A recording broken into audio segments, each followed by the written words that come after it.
Cronistas de lo irreal. El gato negro. Edgar Allan Poe.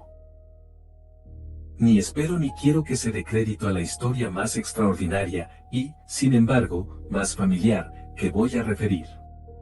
Tratándose de un caso en el que mis sentidos se niegan a aceptar su propio testimonio, yo habría de estar realmente loco si así lo creyera. No obstante, no estoy loco, y, con toda seguridad, no sueño. Pero mañana puedo morir y quisiera aliviar hoy mi espíritu. Mi inmediato deseo es mostrar al mundo, clara, concretamente y sin comentarios, una serie de simples acontecimientos domésticos que, por sus consecuencias, me han aterrorizado, torturado y anonadado. A pesar de todo, no trataré de esclarecerlos. A mí casi no me han producido otro sentimiento que el de horror, pero a muchas personas les parecerán menos terribles que insólitos. Tal vez más tarde haya una inteligencia que reduzca mi fantasma al estado de lugar común. Alguna inteligencia más serena, más lógica y mucho menos excitable que la mía, encontrará tan solo en las circunstancias que relato con terror una serie normal de causas y de efectos naturalísimos. La docilidad y humanidad de mi carácter sorprendieron desde mi infancia. Tan notable era la ternura de mi corazón, que había hecho de mí el juguete de mis amigos. Sentía una auténtica pasión por los animales, y mis padres me permitieron poseer una gran variedad de favoritos. Casi todo el tiempo lo pasaba con ellos, y nunca me consideraba tan feliz como cuando les daba de comer o los acariciaba. Con los años aumentó esta particularidad de mi carácter, y cuando fui hombre hice de ella una de mis principales fuentes de goce. Aquellos que han profesado afecto a un perro fiel y sagaz no requieren la explicación de la naturaleza o intensidad de los goces que eso puede producir. En el amor desinteresado de un animal, en el sacrificio de sí mismo, hay algo que llega directamente al corazón del que con frecuencia ha tenido ocasión de comprobar la amistad mezquina y la frágil fidelidad del hombre natural. Me casé joven. Tuve la suerte de descubrir en mi mujer una disposición semejante a la mía. Habiéndose dado cuenta de mi gusto por estos favoritos domésticos, no perdió ocasión alguna de proporcionármelos de la especie más agradable. Tuvimos pájaros, un pez de color de oro, un magnífico perro, conejos, un mono pequeño y un gato. Era este último animal muy fuerte y bello, completamente negro y de una sagacidad maravillosa.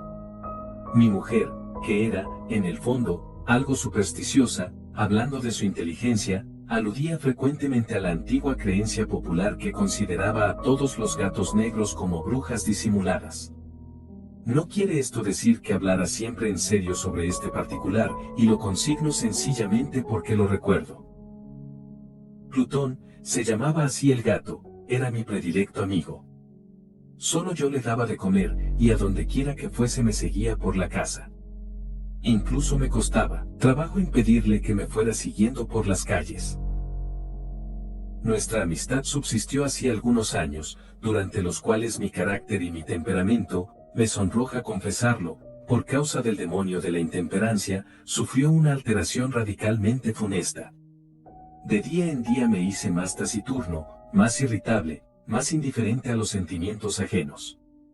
Empleé con mi mujer un lenguaje brutal, y con el tiempo la afligí incluso con violencias personales. Naturalmente, mi pobre favorito debió de notar el cambio de mi carácter. No solamente, no les hacía caso alguno, sino que los maltrataba. Sin embargo, por lo que se refiere a Plutón, aún despertaba en mí la consideración suficiente para no pegarle. En cambio, no sentía ningún escrúpulo en maltratar a los conejos, al mono e incluso al perro, cuando, por casualidad o afecto, se cruzaban en mi camino. Pero iba secuestrándome mi mal, porque, ¿qué mal admite una comparación con el alcohol? Andando el tiempo, el mismo Plutón, que envejecía y, naturalmente, se hacía un poco huraño, comenzó a conocer los efectos de mi perverso carácter.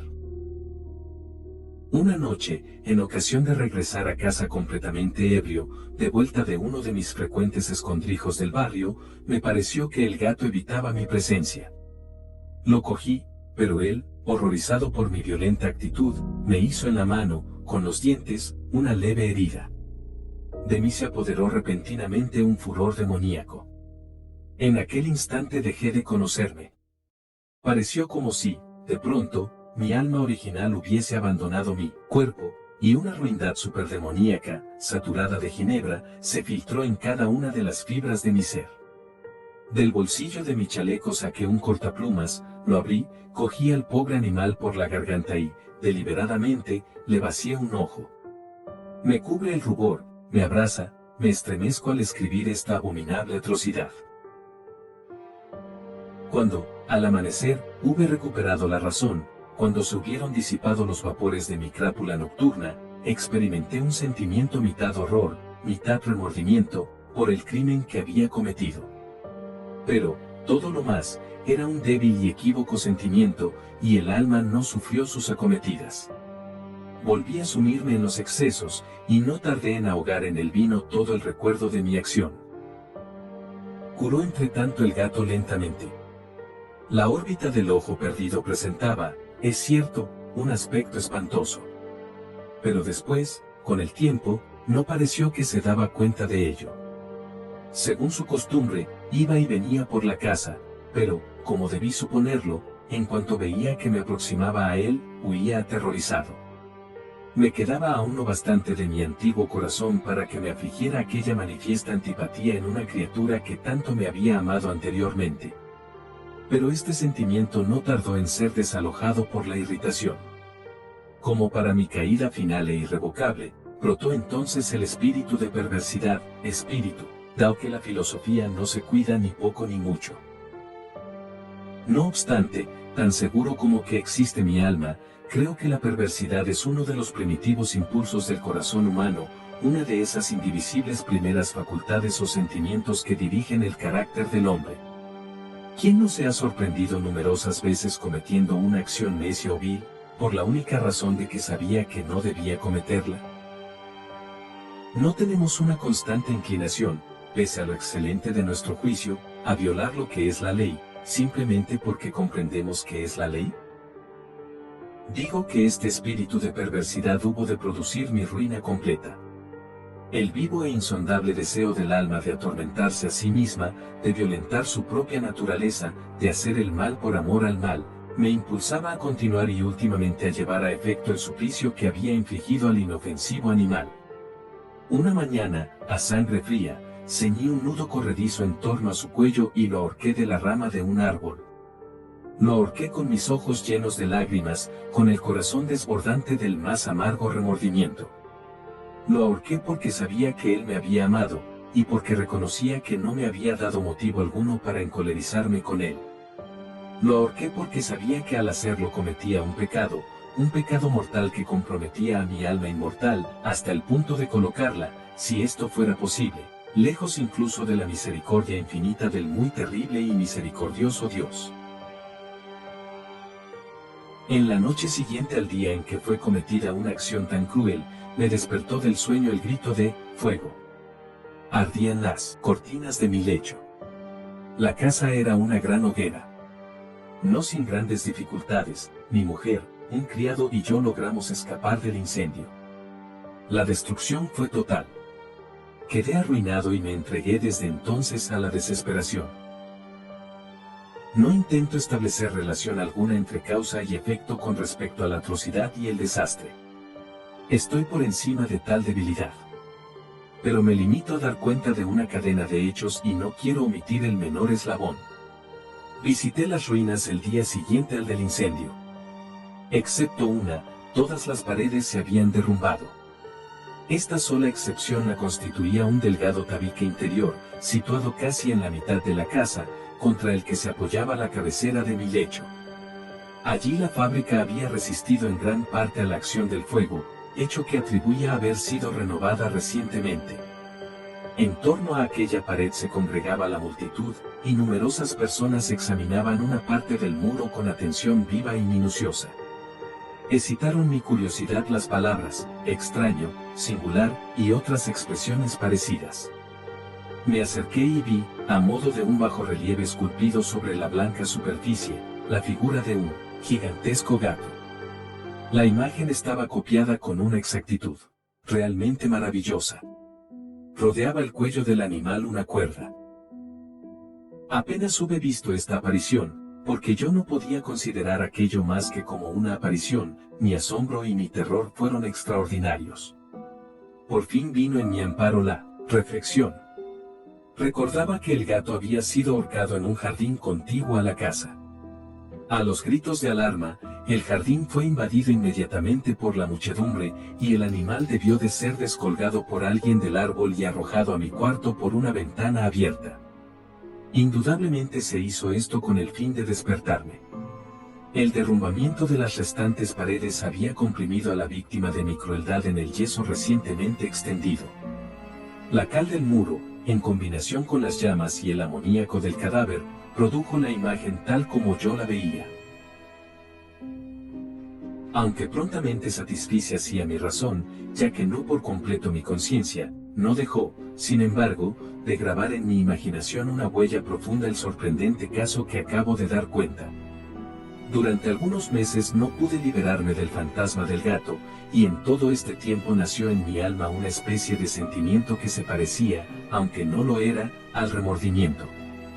Llegué incluso a lamentar la pérdida del animal y a buscar en torno mío, en los miserables tuburios que a la sazón frecuentaba, otro favorito de la misma especie y de facciones parecidas que pudiera sustituirle.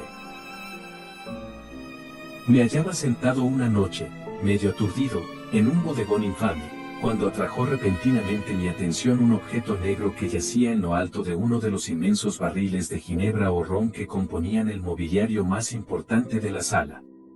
Hacía ya algunos momentos que miraba a lo alto del tonel, y me sorprendió no haber advertido el objeto colocado encima. Me acerqué a él y lo toqué.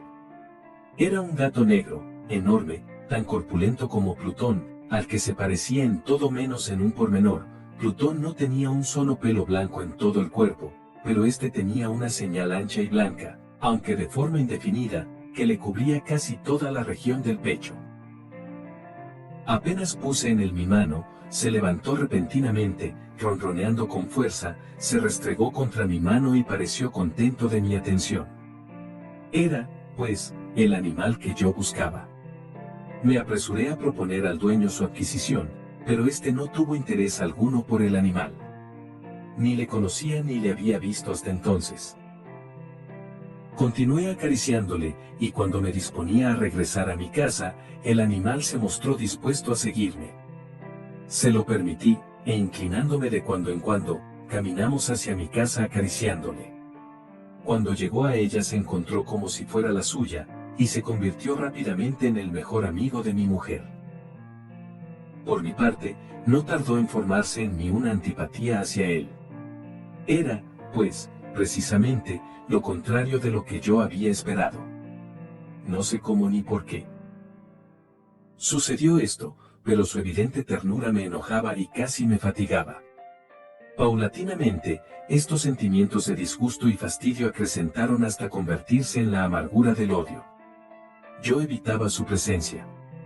Una especie de vergüenza, y el recuerdo de mi primera crueldad, me impidieron que lo maltratara.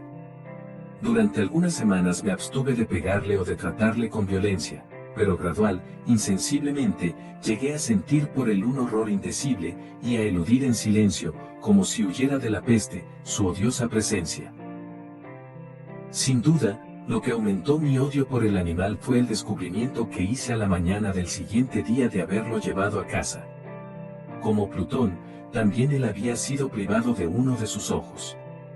Sin embargo, esta circunstancia contribuyó a hacerle más grato a mi mujer, que, como he dicho ya, poseía grandemente la ternura de sentimientos que fue en otro tiempo mi rasgo característico y el frecuente manantial de mis placeres más sencillos y puros. Sin embargo, el cariño que el gato me demostraba parecía crecer en razón directa de mi odio hacia él. Con una tenacidad imposible de hacer comprender al lector, seguía constantemente mis pasos. En cuanto me sentaba, se acurrucaba bajo mi silla, o saltaba sobre mis rodillas, cubriéndome con sus caricias espantosas.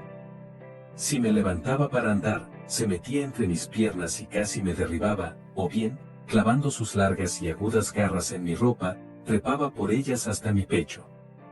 En esos instantes, aun cuando hubiera querido matarle de un golpe, me lo impedía en parte el recuerdo de mi primer crimen, pero, sobre todo, me apresuro a confesarlo, el verdadero terror del animal. Este terror no era positivamente el de un mal físico, y, no obstante, me sería muy difícil definirlo de otro modo. Aún en esta celda de malhechor, casi me avergüenza confesar que el horror y el pánico que me inspiraba el animal se habían acrecentado a causa de una de las fantasías más perfectas que es posible imaginar. Mi mujer, no pocas veces, había llamado mi atención con respecto al carácter de la mancha blanca de que he hablado y que constituía la única diferencia perceptible entre el animal extraño y aquel que había matado yo. Recordará, sin duda, el lector que esta señal, aunque grande, tuvo primitivamente una forma indefinida. Pero lenta, gradualmente, por fases imperceptibles y que mi razón se esforzó durante largo tiempo en considerar como imaginaria, había concluido adquiriendo una nitidez rigurosa de contornos. En ese momento era la imagen de un objeto que me hace temblar nombrarlo. Era, sobre todo, lo que me hacía mirarle como un monstruo de horror y repugnancia, y lo que, si me hubiera atrevido, me hubiese impulsado a librarme de él. Era ahora, digo, la imagen de una cosa abominable y siniestra, la imagen de la horca. Oh lúgubre y terrible máquina, máquina de espanto y crimen, de muerte y agonía. Yo era entonces, en verdad, un miserable, más allá de la miseria posible de la humanidad. Una bestia bruta, cuyo hermano fue aniquilado por mí con desprecio. Una bestia bruta engendraba en mí, hombre formado a imagen del Altísimo, tan grande e intolerable infortunio. ¡Ay! Ni de día ni de noche conocía yo la paz del descanso. Ni un solo instante, durante el día, me dejaba el animal. Y de noche, a cada momento, cuando salía de mis sueños lleno de indefinible angustia, era tan solo para sentir el aliento tibio de la cosa sobre mi rostro, y su enorme peso, encarnación de una pesadilla que yo no podía separar de mí y que parecía eternamente posada en mi corazón. Bajo tales tormentos sucumbió lo poco que había de bueno en mí. Infames pensamientos se convirtieron en mis íntimos, los más sombríos, los más infames de todos los pensamientos. La tristeza de mi humor de costumbre se acrecentó hasta hacerme aborrecer a todas las cosas y a la humanidad entera. Mi mujer, sin embargo, no se quejaba nunca. ¡Ay! Era mi paño de lágrimas de siempre. La más paciente víctima de las repentinas, frecuentes e indomables expansiones de una furia a la que ciegamente me abandoné desde entonces. Para un quehacer doméstico, me acompañó un día al sótano de un viejo edificio en el que nos obligara a vivir nuestra pobreza. Por los agudos peldaños de la escalera me seguía el gato, y, habiéndome hecho tropezar de cabeza, me exasperó hasta la locura. Apoderándome de un hacha y olvidando en mi furor el espanto pueril que había detenido hasta entonces mi mano, dirigí un golpe al animal, que hubiera sido mortal si le hubiera alcanzado como quería.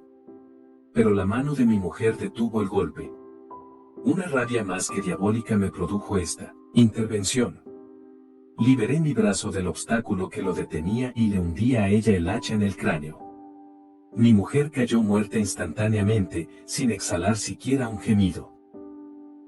Realizado el horrible asesinato, inmediata y resueltamente procuré esconder el cuerpo. Me di cuenta de que no podía hacerlo desaparecer de la casa, ni de día ni de noche, sin correr el riesgo de que se enteraran los vecinos. Asaltaron mi mente varios proyectos. Pensé por un instante en fragmentar el cadáver y arrojar al suelo los pedazos. Resolví después cavar una fosa en el piso de la cueva. Luego pensé arrojarlo al pozo del jardín. Cambié la idea y decidí embalarlo en un cajón, como una mercancía, en la forma de costumbre, y encargar a un mandadero que se lo llevase de casa. Pero, por último, me detuve ante un proyecto que consideré el más factible. Me decidí a emparedarlo en el sótano, como se dice que hacían en la Edad Media los monjes con sus víctimas. La cueva parecía estar construida a propósito para semejante proyecto. Los muros no estaban levantados con el cuidado de costumbre, y no hacía mucho tiempo habían sido cubiertos en toda su extensión por una capa de yeso que no dejó endurecer la humedad. Por otra parte, había un saliente en uno de los muros, producido por una chimenea artificial o especie de hogar que quedó luego tapado y dispuesto de la misma forma que el resto del sótano. No dudé que me sería fácil quitar los ladrillos de aquel sitio, colocar el cadáver y emparedarlo del mismo modo, de forma que ninguna mirada pudiese descubrir nada sospechoso. No me engañó mi cálculo. Ayudado por una palanca, separé sin dificultad los ladrillos, y, habiendo luego aplicado cuidadosamente el cuerpo contra la pared interior, lo sostuve en esta postura hasta poder restablecer sin gran esfuerzo toda la fábrica a su estado primitivo. Con todas las precauciones imaginables, me procuré una argamasa de cal y arena, preparé una capa que no podía distinguirse de la primitiva y cubrí escrupulosamente con ella el nuevo tabique. Cuando terminé, vi que todo había resultado perfecto. La pared no presentaba la más leve señal de arreglo. Con el mayor cuidado barrí el suelo y recogí los escombros, miré triunfalmente en torno mío y me dije, por lo menos, aquí, mi trabajo no ha sido infructuoso. Mi primera idea, entonces, fue buscar al animal que había sido el causante de tan tremenda desgracia, porque, al fin, había resuelto matarlo. Si en aquel momento hubiera podido encontrarle, nada hubiese evitado su destino.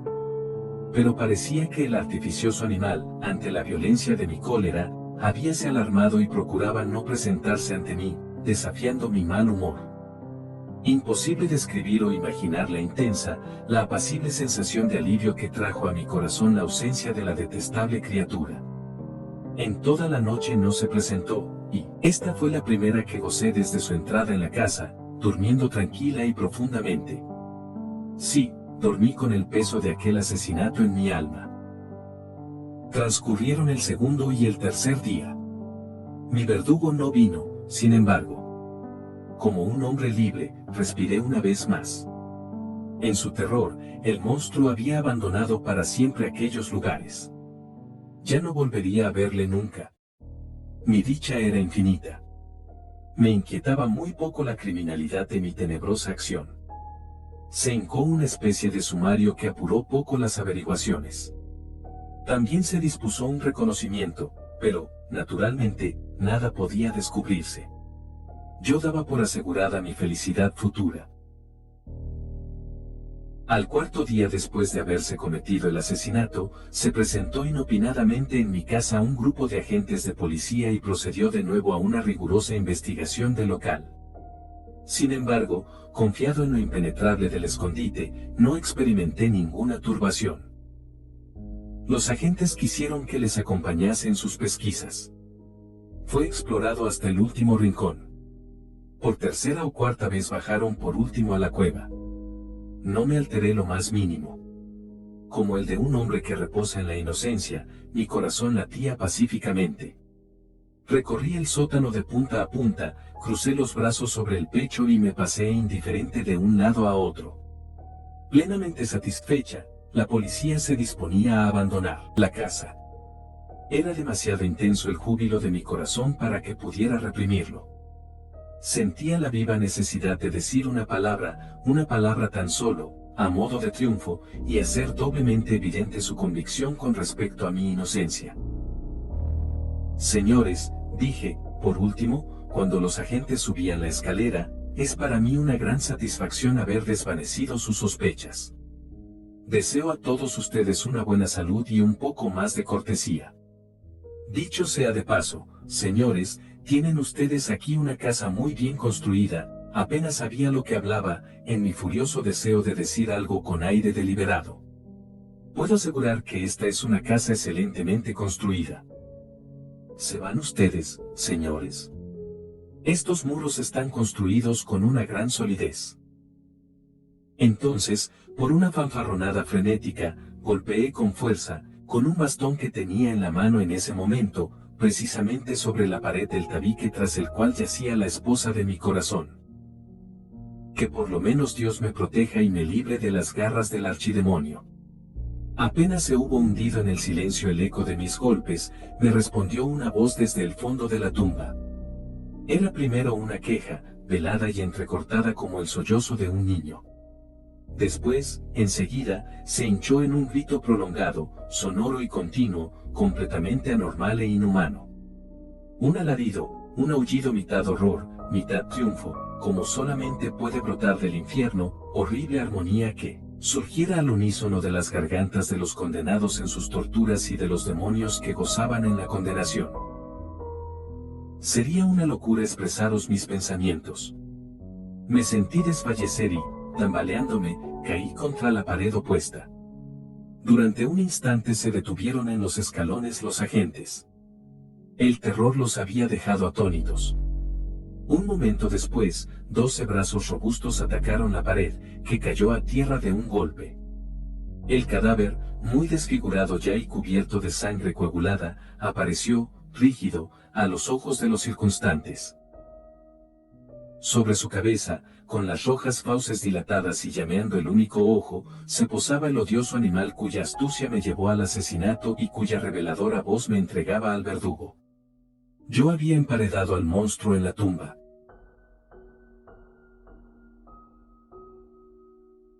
Si te han gustado estas historias, no olvides dejar tu like, comentar y compartir. Suscríbete a mi canal y activa las notificaciones.